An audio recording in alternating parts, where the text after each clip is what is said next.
Hey guys, if you really like this episode, please support our podcast by going to talkmurder.com/join and becoming a Talco Supremo.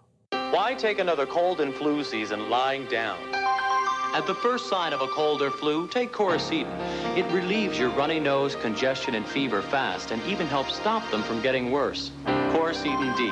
The sooner, the better.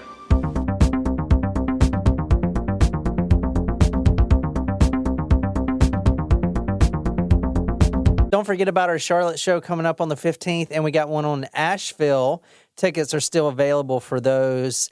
That's kind of a smaller show and more smaller, meaning 80 people. Intimate times with John Perry at that show. So we are drinking painkillers tonight because the hint you gave us was cold and sinus, right? It's delicious. So I actually did think really hard about picking up 3 bottles of Mucinex and just seeing where the night takes us. What the fuck? But then I was like, I don't know about that. Like maybe some of our fans would frown upon this. So anyway, so we went with painkillers because when you have a cold and sinus infection, you may also take some painkillers. Mm-hmm. Surprise shots. Surprise shots. We don't know what they are because they're a surprise. Cold and cough is the... Oh, yes. This looks like we're about to take a shot of cold and cough medicine, Cold actually. and cough is the hint. You didn't get that? Yes. I thought it was sinus. Whatever the fuck. Same thing. Are we about to take a shot of cough syrup right now? Yep, pretty much. That was tasty. That was Robitussin. Was it really? What the fuck? No, it wasn't. I literally feel like after Nicole, you pick all these shots. You almost killed us the last shot with his gummy worm stuck in the bottom of his shot. I didn't pick this one, okay? The week before that, you picked absinthe as a shot. Yeah, like, what the fuck was that about? That I was don't not like cool. you picking You know, shots. I didn't pick don't this like you one. picking First shots. of all, that was all Jen. Oh, all right. But thanks for telling me how you really feel. Maybe... Second of all, this one was delicious. Was that the blackberry liqueur? No, it was UV blue combined with raspberry. Ah. So it was like extra raspberry, and I could probably drink that straight. I shouldn't, but I definitely could. All right, tonight's story is for our Taco Supremo ABBIE. That's Abby. Shout out to you. Hey, baby.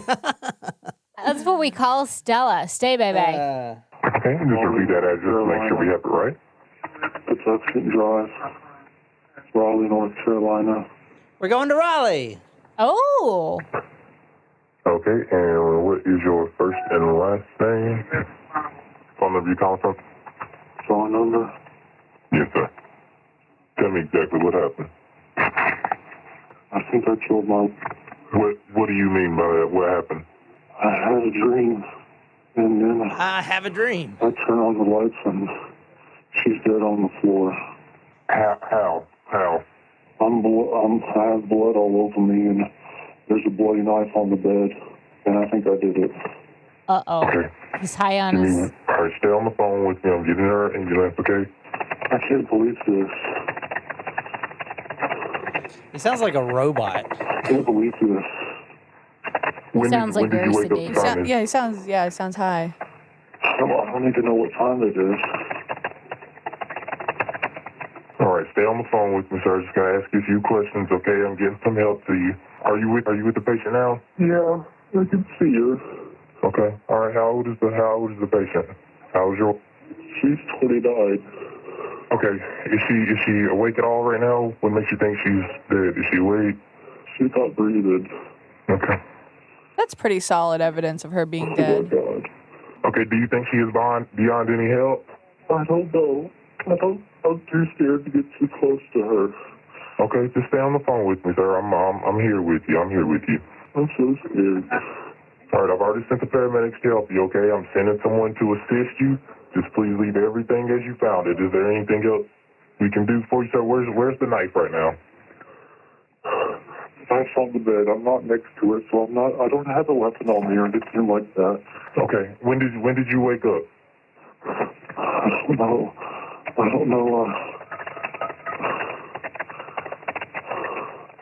I I took more medicine than I should have. What medicine did you take?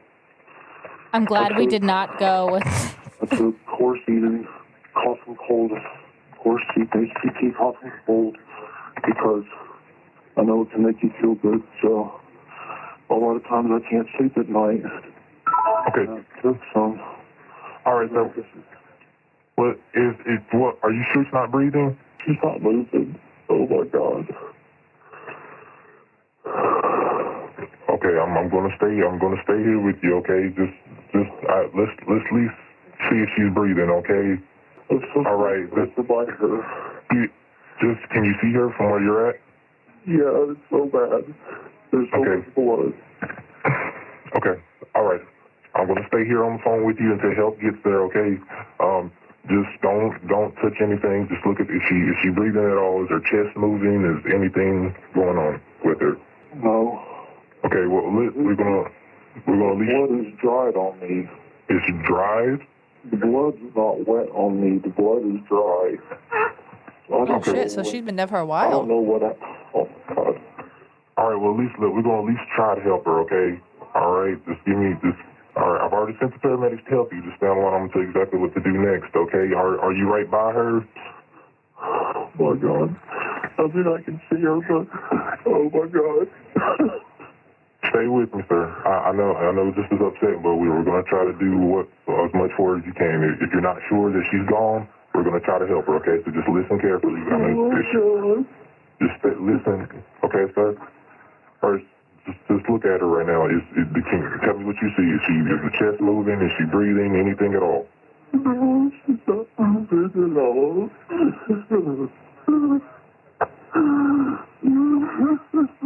Oh, my God.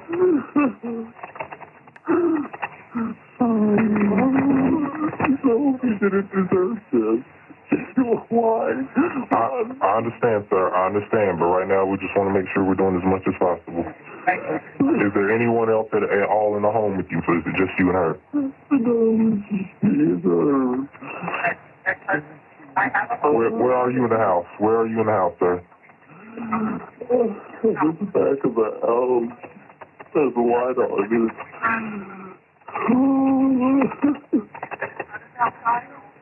Okay, well, all right, is the door unlocked? That's pretty much it. So, what do you guys think? Well, it makes me think twice about taking that little extra dose of Mucinex DM or whatever when I am sick, because you're like, oh, if I take a little bit more, maybe I'll get better faster. False. This is the Blackberry. medicine that he said that he was taking. This Corsetin HBP, cough and cold. Now, this does have the DM extrate or whatever the fuck it's called. I've never seen that on the shelf before. We can buy it at CVS. Usually with like cough and cold syrup, I'm usually pretty good about taking the suggested dose because one time I just took a gulp and then I got sick after. But one of the medicines that I will kind of not dose correctly is Pepto-Bismol because, you know, when you're feeling that, you got to get that. You got to get that taken care of. The main thing is the DX. I was about to say DMX. Up in here, Yeah, up in here. Y'all gonna make me act all out. Up in here, up in here. Y'all gonna make me act a fool. Up in here, up in here. Y'all gonna make me lose my cool. Up in here, up in here. Dextromethamphetamine. That's what you need to watch out for. If anything says DM is not saying slide up into your DM, it's saying you're gonna get high. We are talking about the cough syrup killer tonight. Oh. Well, it's actually just one isolated event. Oh. This was February, Our September. disappointment was palpable. This was There's only one murder. Oh, God. Friday, September 1st, 2017, in the wee hours. This is in a townhome in Raleigh, North Carolina. Did we cover a story that had something similar? Yeah, guy killed his roommate. So tonight we're talking about the murder of Lauren Hugemeyer. That happened in Raleigh in 2017. Now, I'm pulling the majority of this episode from the court testimony. It's about a 3.5, 4 hour court testimony. I'm putting it on talkmurder.com. He didn't do a full jury trial, He basically pleaded guilty, and in that time, the state's prosecutor goes through all the facts, goes through all the autopsy stuff and things like that, and then the family, Lauren's family, the victim's family, they all speak, and he's there, the killer's there, the husband, if you will, is there in a courtroom, and at the end, he expresses his sorrow, he says he's a monster, and he basically pleads guilty to the murder to get life in prison instead of the death penalty. That's the case in a nutshell. Okay. Wow, he got life in prison for that. Yeah. Wow, Canada. Like, if this was Canada, they would be like, all right. It was an accident. He didn't mean to. Yeah, all right, don't buy cough medicine again. All right, so when the first responders and police arrived, they found the victim, Lauren. She was on the carpet in the fetal position. She's actually pushed up against the bedpost, and she's laying on her right side. She is in a huge pool of blood. I kind of wonder if events like this that are induced, I think we talked about this once in another case too, things that are induced by like alcohol, drugs, or whatever, is it kind of like drunk actions or sober thoughts? Is that the saying? Well, no, I know what you're trying to say, but they can still get charged with murder, but it may not be first-degree murder. So go to talkmurder.com to see the profiles there. Lauren Hugelmeyer is the victim, and she's right there. They're both 29 years old. Oh, my gosh. They're a very young and attractive couple. Now, they found a bloody knife on the table. That's him now. Oh, whoa. So I'm going to... That's more like what I was picturing the first time around. Keeney and Delva with the Raleigh Police Department were the first officers to arrive on scene. The defendant came out of the home as the officers approached. Officer Keeney entered the home and located Lauren on the carpeted floor of the master bedroom. She was in the fetal position on her right side, leaning at the end of the bed frame, a pool of blood surrounding her body. A large knife covered in blood up to the handle was on the bed. She was not responsive at all. She was actually dead way before the EMTs got to her. The chief medical examiner came in that morning and the autopsy was done. His name was Dr. Craig Nelson. Jen, how many stab wounds did she have? There was a large knife on the bed, bloody knife. He obviously stabbed her. How many? At least 50. Nicole. Wow. A dozen? 2 dozen? No more than 25? She was stabbed 123 times. What? She was stabbed 123 times. That's 41 stab wounds and 82 incised wounds. There were clumps of hair in her hands. The majority of the stab wounds were directly into her head, neck, and torso. Oh, my goodness. In fact, there was 44 in the head and neck alone. That's a lot. 24 in the torso, 17 in her right arm, and 38 stab wounds in her left arm. To get even more a little gruesome, so you guys actually really can feel it for the victim here, the most in-depth stab wound that she suffered from was 4 1/8 inches deep. That's Oh pretty my much through her gosh. entire body. I mean, Well, depending on how much body fat she had, but yeah. and that was, she's skinny. She looked like a slender girl. Yeah. So, That and would that was almost go right through into her whole her body. back, like in her scapula. There was one 3 1/4 inch deep cut in her neck, entirely through her neck, and it cut open her jugular.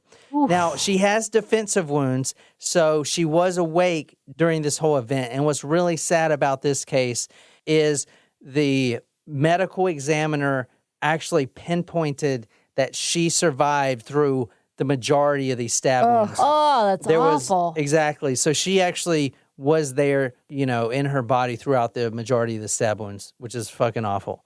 I don't know what's worse. Yeah.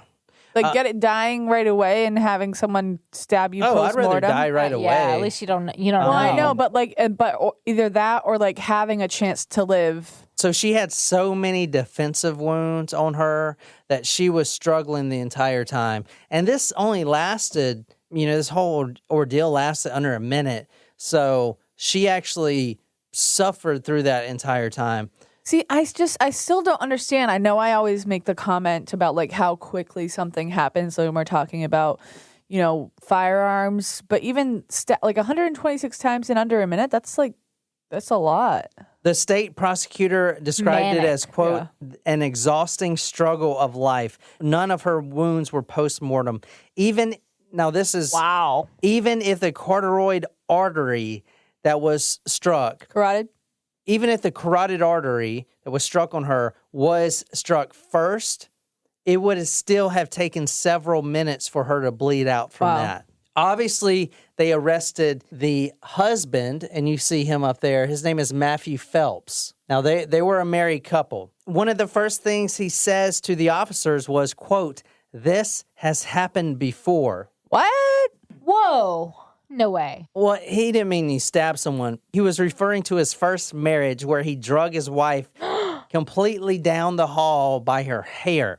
So he has violent tendencies. Huh. Obviously, you guys can tell from the 911 call, there was very little emotion that he showed. Yeah, but he made it sound like he was high on the cough syrup. Yeah, he was probably doing that on purpose. But never mind. I'll save my...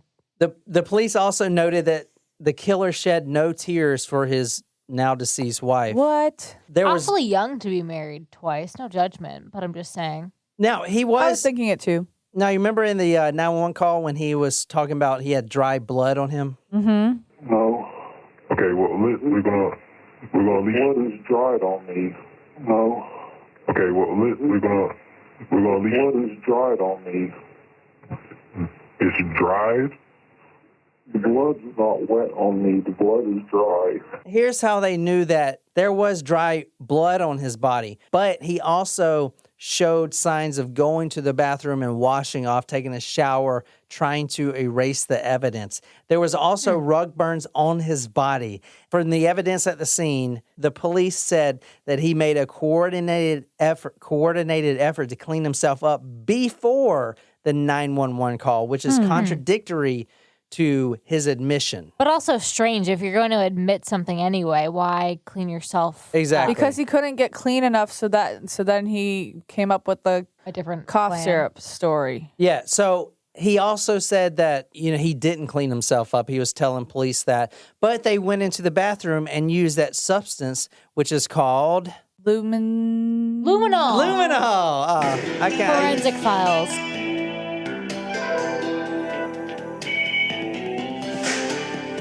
Yeah, Forensic Files lovers here. I had 2 of the 3 syllables. Do I get anything for that? You did, because I probably wouldn't have got it if you hadn't sounded the first syllables out. All right. But I had a good point to make, and I don't remember it now. That makes me sad. Porcidian HBP is located... Go ahead. Located in the cold and flu aisle at your local pharmacy. If you're unsure about how to properly dose, make sure you consult your doctor. If you're nursing or pregnant, please consult your doctor about taking Quercetin HPV. HPV. Side effects may include HVP. What was it? HPV? That's like herpes or No, something? that's human papillomavirus. Yeah, doesn't 4 out of 5 men have it or some shit? Side effects may include black hairy tongue, If you're listening to this... measles, and other... and possibly killing your wife. If you're listening to this, you probably have HBV. What is it, HBV? HPV, and that's not a joke. No, I know it's not a joke, but 4 out of 5 people have it. Oh. It's a lot of people. I got a vaccine for it. Oh, well, maybe you don't have it. Men can get it, too. Men are the ones that disseminate it through their Tinder apps into all the females. Apparently, it's Bumble now. Oh, shit. Bumble's been there for a while. The popular one now, I guess, is Hinge. Whatever. They're all pointless. They're all just what's the point? All right. So the toxicology report stated that he did test positive for the DM, but the chemist, because they actually hired a state chemist, he says, quote, did not rise to a toxic level, the kind of level that would cause dizziness and hallucinations. Yeah. So he was over the limit of what you should take, but it probably wasn't enough to stab someone 123 times. So would it matter how long it had been since he ingested that until the time of the toxicology report? That's a good question. And we'll go through the timeline here in a minute, but he claims that it was an hour before, which in fact it was a lot longer than that. But I'm going to go through that in a minute. No, but I'm saying like from the time that he took the DM until the time that they tested him for the DM. Oh, yeah, you're saying it probably got out of his system? Yeah, is that possible? Yeah, it's probably possible. I mean, maybe he was I would hallucinating. assume that they are taking that into account, though. That's the thing about hallucinations and delusions is it's not really something you can measure because it's all in your mind. Well, all right, so if And mental illness in general is something you can't see. Like if you're having a heart attack, you can diagnose that you're having a heart attack. But if you are having hallucinations, unless you're, you can't say what someone is seeing or hearing. If you watch the court testimony, which I'm putting on talkmurder.com, is a very sad story. I don't believe he was fully hallucinating, in my personal opinion, but I do believe this guy was suffering from extreme depression, as we're going to talk about here in a minute. And I mean, it's just a very sad story, this whole story. But according to an article from BaptistNews.com on October 10, do you subscribe to that? You shook your head. No. Oh. No. No. I don't remember what I was shaking my head to. I thought you were like, yeah, I've subscribed to that. Oh, no, I was saying, Baptist News, that sounds legit. Yeah, like, I guess it's legit, yeah. It's like a big Baptist thing. You don't like Baptists, do you, Jen? You're Catholic. I don't dislike... Baptists are going to hell, right? No, they're all Christians. I mean, as long as you're following your rules, you're good, I guess. I don't dislike Baptists. All right, so this is some information I pulled from BaptistNews.com, October 10th, 2018. Matthew Phelps, he was a 29-year-old. He once studied missions and evangelism at Kentucky Baptist Convention, which is an affiliate of Clear Creek Baptist Bible College. So yes, he was once in Bible college. His defense attorney, Joe Cheshire, said that his client suffered from untreated depression, anxiety, and low self-esteem throughout his entire life, which we'll get to in a second.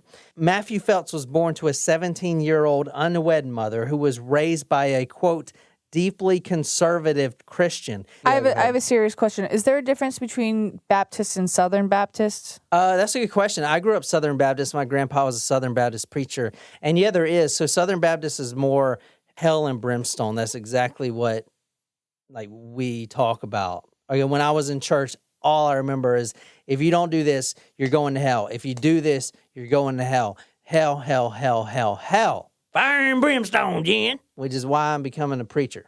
All right. Can you imagine me being a preacher? Absolutely not. I can. But I really can't answer your question. I'm not sure the exact differences. I don't know when it's split off or anything. But it's two separate.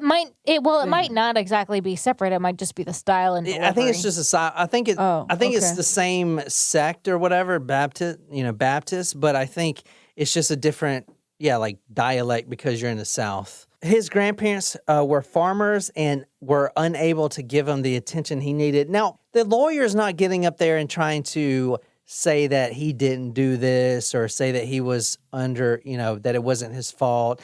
And even the killer didn't get up there and try to say that it wasn't his fault. It felt like the attorney is just trying to bridge a gap or is trying to bridge the two sides together and make everyone more peaceful about this awful situation. It's a very sad story. In high school, he was introduced to goth music, which that's not good.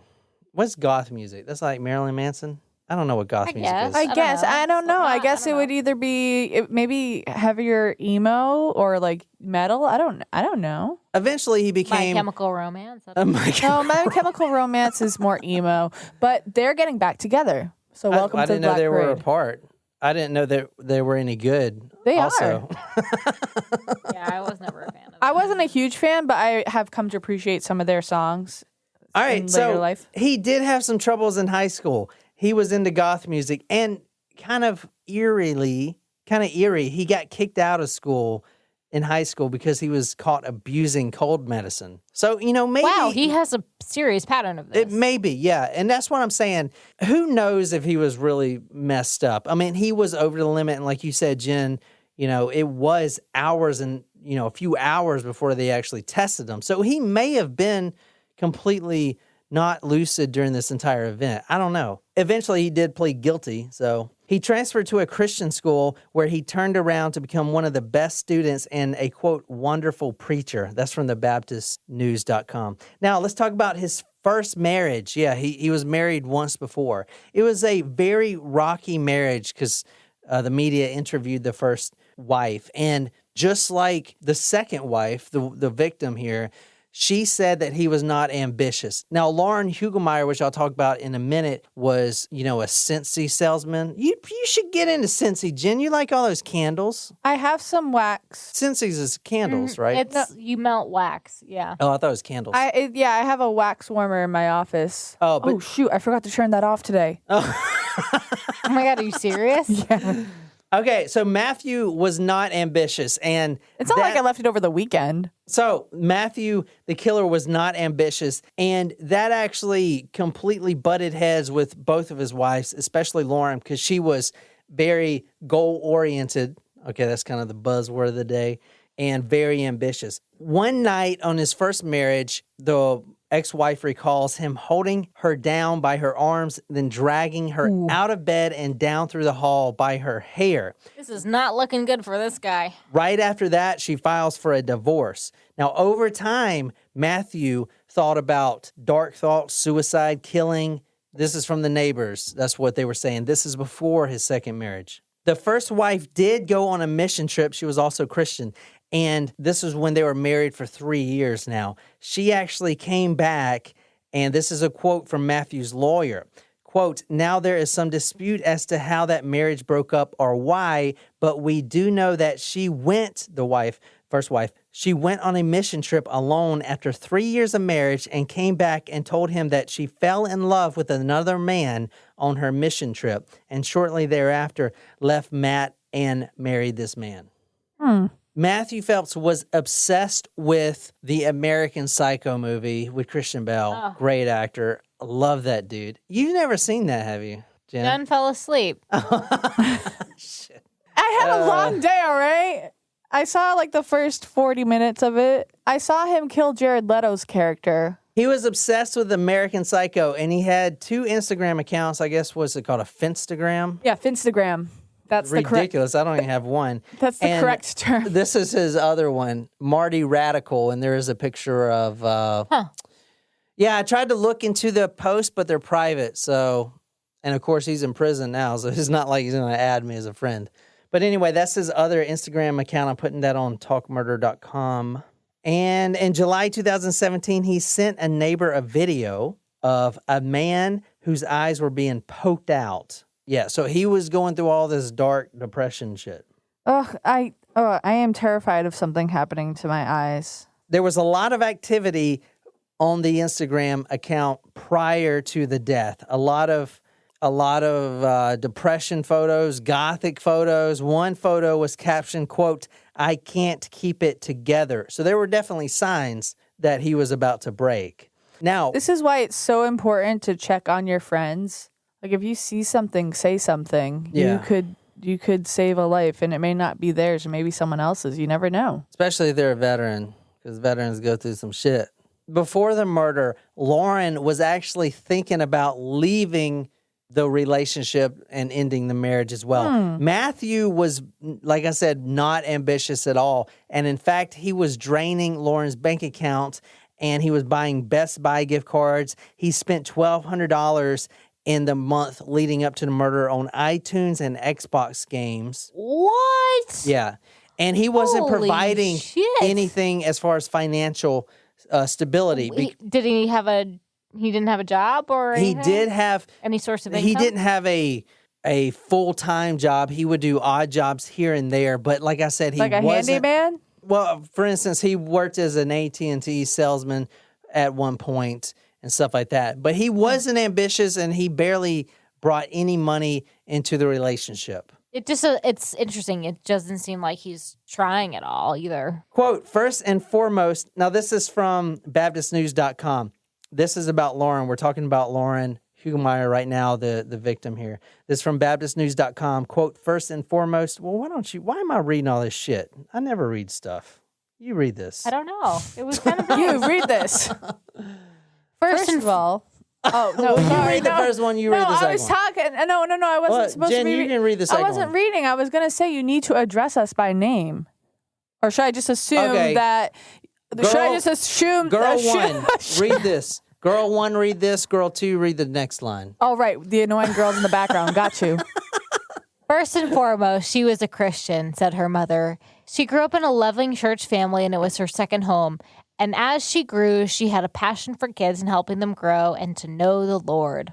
She spent so much of her time teaching Sunday school, volunteering in youth group, helping run VBS, which stands for Vacation Bible School, if anyone was wondering. Oh. The grieving mother said, she knew that she was a child of God. I was so grateful for the grace that God gave her. Her love for the Lord is apparent in her actions and kindness. If you watch the court proceedings that I'm putting on talkmurder.com, you'll see most of the attendants there wearing these light blue shirts. This is the Lauren's Light t-shirts, and I'm going to put the link to their donation page. There's like an outreach. Now, hours before the murder, she actually took several photos of herself for her Scentsy business, and there's plenty of videos on her Facebook and stuff like that of her promoting her Scentsy. She was very, quote, financially savvy and quite thrifty. Hi everybody, it's Lauren, obviously. So I am just coming to you today because I've gotten a lot of questions about one of our new products. It's a new scent delivery system. Now, eventually, she wanted to open a Hallmark store. She was the middle of 3 daughters. She was born in 1988, so she's very young. She's close to she's our older age. than y'all, right? Yeah, a little bit. I was born in 86, so she's... Halfway in between. Yeah. She was very close friends with her 2 sisters, and if you watch the court testimony, you can see that. She was known as Aunt Nene. She was goal-oriented and driven. She bought a townhouse. Now, this was her townhouse where the husband was living and her dog, Cooper. I like that name for dogs. She also loved Harry Potter. She met Matthew actually in Kentucky. They actually met in Kentucky, and then she moves back to North Carolina, and then he basically finds her on Instagram, and they start up a relationship via Instagram. Then they decide to get married. He moves down to North Carolina. Whoa. Yeah. Now, there was That sounds like it escalated quickly. there was a lot of arguing in the relationship, just like the first marriage. Now, before the murder, she actually texted her sister, this is the day before, quote, "I'm done. I want him out of my life. He's holding me back." So you can see This how... was the day before they got married? No, the murdered. day before the murder, yeah. Sorry. So you can see, I mean... Like, Married, murdered, same thing, right? So if you can tell by watching him, and even the 911 call, he's just emotionless. There's no ambition there. And you can't put that person with someone who's super hyper ambitious because it won't work out. It never work out. You know, that's the one thing I believe, at least. Like I said, the relationship was tumultuous. He worked a lot of odd jobs, and Lauren basically at one point had to pick up 3 jobs just to support him and the family. Lauren actually planned a trip to Disney World with her sister. Her sister Beth put it all on her credit card. Lauren set aside cash every month to pay her back, and Matthew, her husband, was actually dipping into that without her knowing. Jeez. Thursday, August 31, which was right before the murder, they planned to have dinner and discuss all their problems. Okay, I don't know if she was going to break it off or whatever, but he wasn't even there. He actually went out with his friend. He wouldn't even answer the phone calls or anything else. She was done. That's when she texted her sister, "I'm done." And she talks to her sister Beth at 10 p.m. and for 27 minutes, and that was the last phone call she's ever made. She went to bed, and that 911 call happened at 1:12. So she goes to bed at 10 p.m., or excuse me, she goes to bed at 10:30. So Matthew gets home between 10:30 and 1:12. He takes all the medicine and then murders her. Okay, so that's the time frame there. Life in prison. He is going to prison without the possibility to parole. He's there now in Raleigh Correctional. And if you watch the video, I do find him very sincere for the murder. And Do you think it was the cough syrup? I don't know. I just think he was just broken, just depressed out of his mind. And that's no excuse. But This is kind of where I was trying to go earlier, where sober thoughts are drunk actions or whatever. And A drunk mind speaks sober thoughts. Yeah. So, like, maybe he had thoughts without any influence of any drugs Yeah. or whatever, and that taking them maybe pushed. I mean, him it's to just do it. like I said, this whole story is just really sad because Although it's what is really suspicious though is how things were with his former exactly. wife. It Right. makes it seem like Well, it's much maybe more of a his pattern. mental illness caused him to have homicidal thoughts. Like Maybe it wasn't just like I'm gonna kill this wife. Maybe Exactly. he just sometimes you can be homicidal. That and it's a shame that he wasn't getting the help he needed. homicidal, that's a great word. Because when I look at this guy, I would say that he was going through, I don't know about all this mental health stuff, but he was going through a lot of stuff because it's not like he was trying to get away with this. I mean, how would he, right? I mean, would people really believe that the cough medicine thing, and what was his plan after that? I felt that he was just at the end of his rope and he just snapped. It's a really sad situation. I feel that he was extremely depressed, and I feel the family feels that way too. And if you watch the court testimony, you can see that he is emotional. He may be completely blank and everything, but like a lot of episodes we do, I'm like, this guy's a monster, and you can tell, like Chris Watts, he is a fucking monster, right? Right. He shows no remorse whatsoever, does not give a shit. Like this guy, I feel like, not to give him an excuse, but I feel like this is just a really sad, shitty story. Anyway, this is from BaptistNews.com. Quote, Matt, I cannot be the instrument that, well, you read this. Why am I reading so much shit tonight? Matt, I cannot be the instrument that God uses to show you his grace and bring you to him, but know this, said Beth Agner, Lauren's older sister.